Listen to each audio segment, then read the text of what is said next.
Hello, welcome to the first installment of May is Wetlands Month with the Environmental Protection Commission. Today we are at Lettuce Lake Park.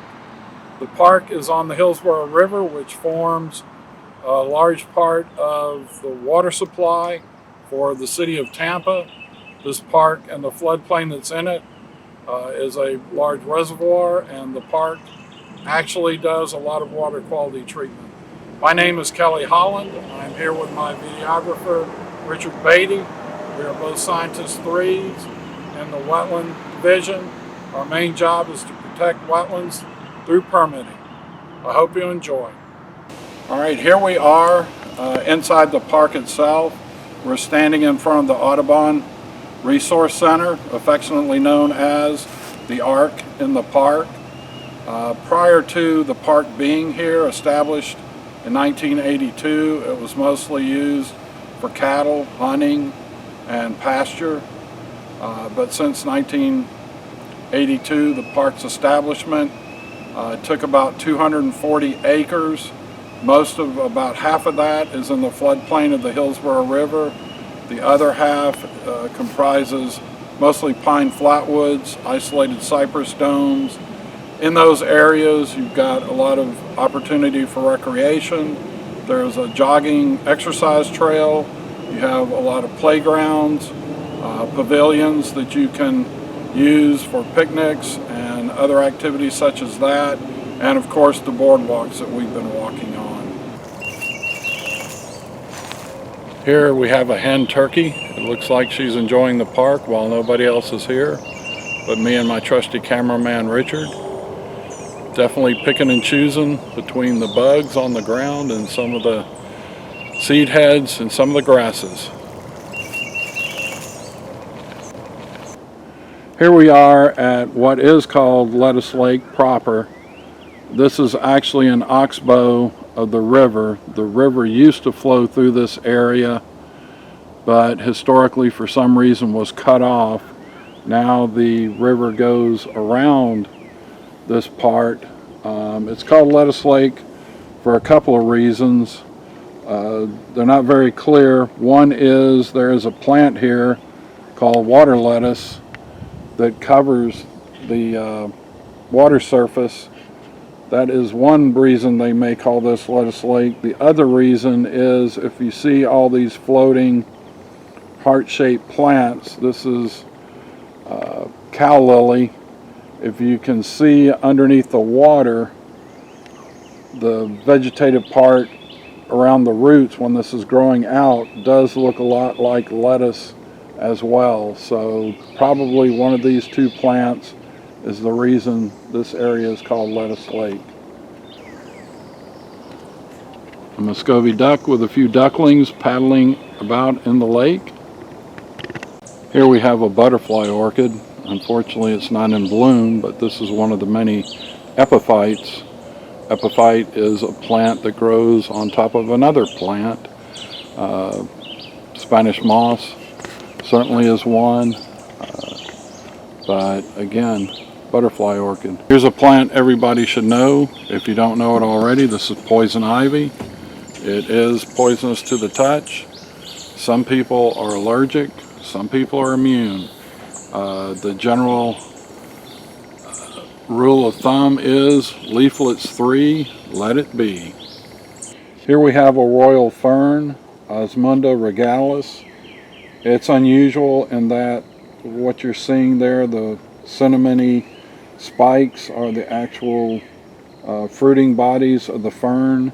Typically on ferns, those spores are on the underside of the leaves, but in this particular plant and another one closely related, cinnamon fern, you see these fertile fronds. Here we have a species of flowering dogwood. This is actually fetid dogwood or swamp dogwood. It's a fairly common plant in the understory of the floodplain. Don't know if you can hear it or not, but there's a limpkin screaming in the background.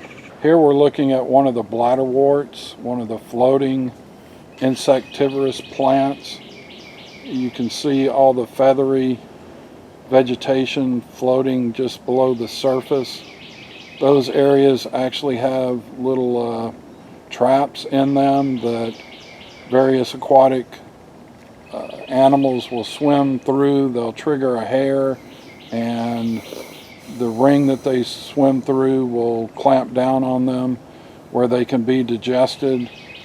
This is, I don't know, which one do you think this is, Richard? Utricularia radiata, probably.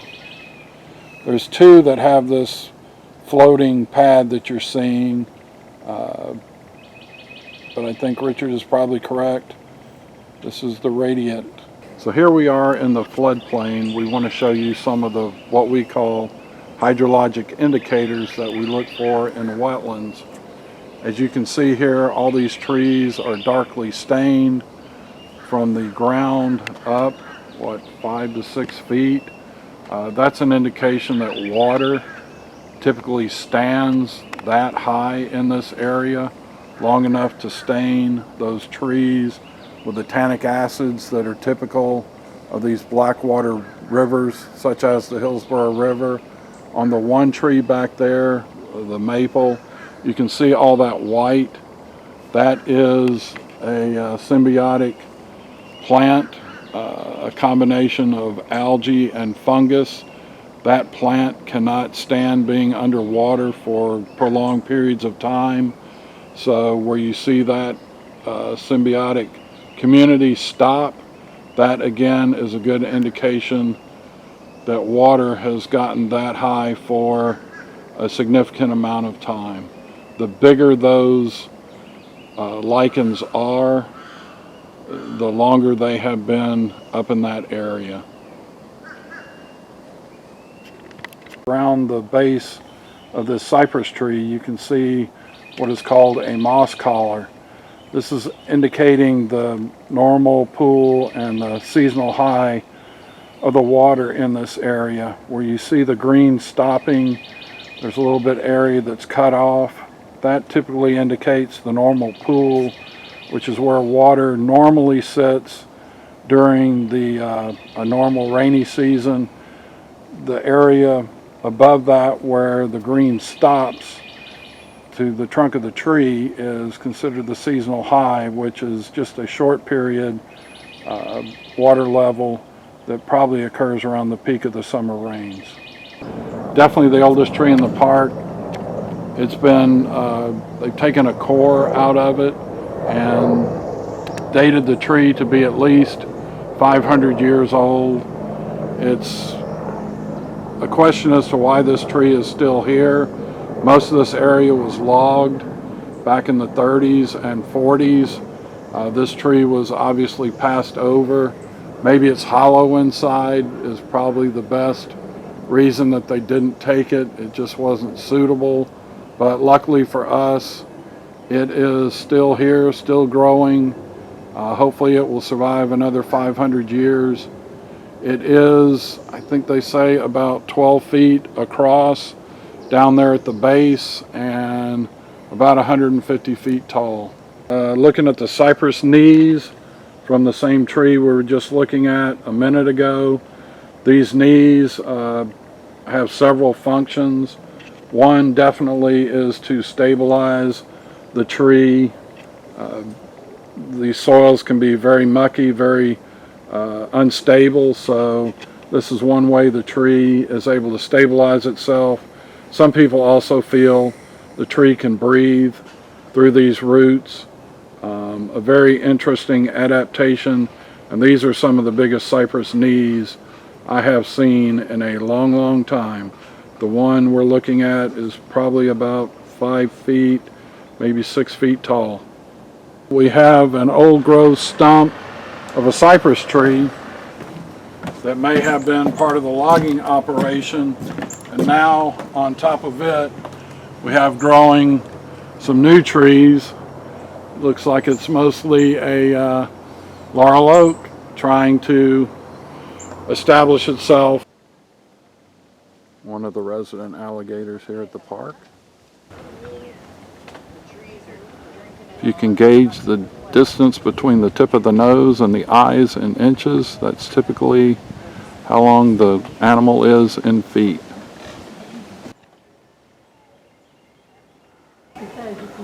One of the turtles has popped his head up through all the floating vegetation, looking around. You can see them eating that vegetation sometimes, creating a trail like Pac-Man behind them.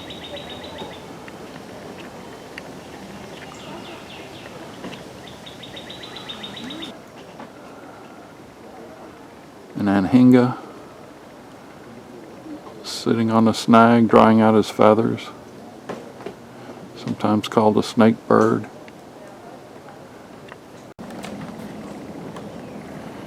Here we have a great blue heron. It looks like he just caught himself breakfast. It's sushi this morning. Back behind him is a flock of white ibis. They're probing the soil underneath, looking for worms and other aquatic life. Obviously, there's a lot of dead grub in this tree. The woodpeckers have been using it very well. This is almost certainly, from the size of it, a pileated woodpecker. We're about to enter the cypress dome here at Lettuce Lake Park. Cypress domes are isolated wetlands. They are not connected to the river in any way. Some people say there are one species of cypress trees.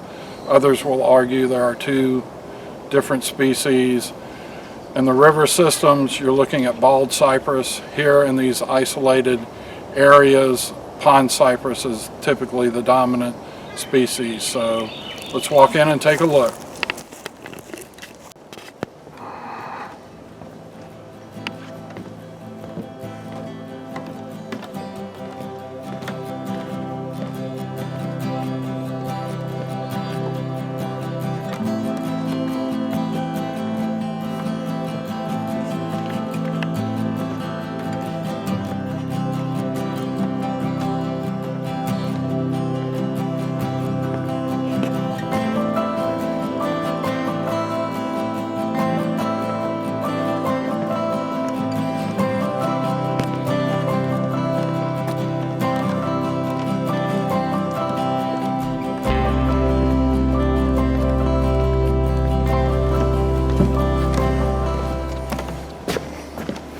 Blueberry, Vaccinium corymbosum maybe.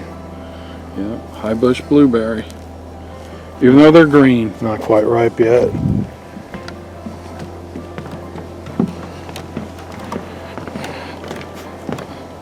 Walking uphill into the uplands.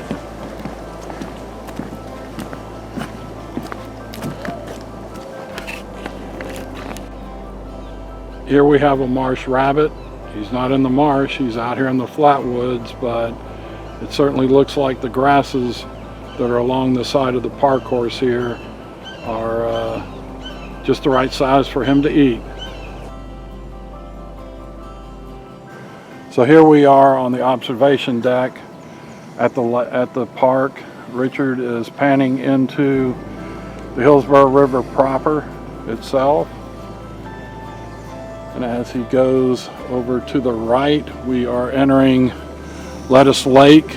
So this is the old oxbow, the historic river path that was somehow bypassed. And now the river goes north around this area and circles back around.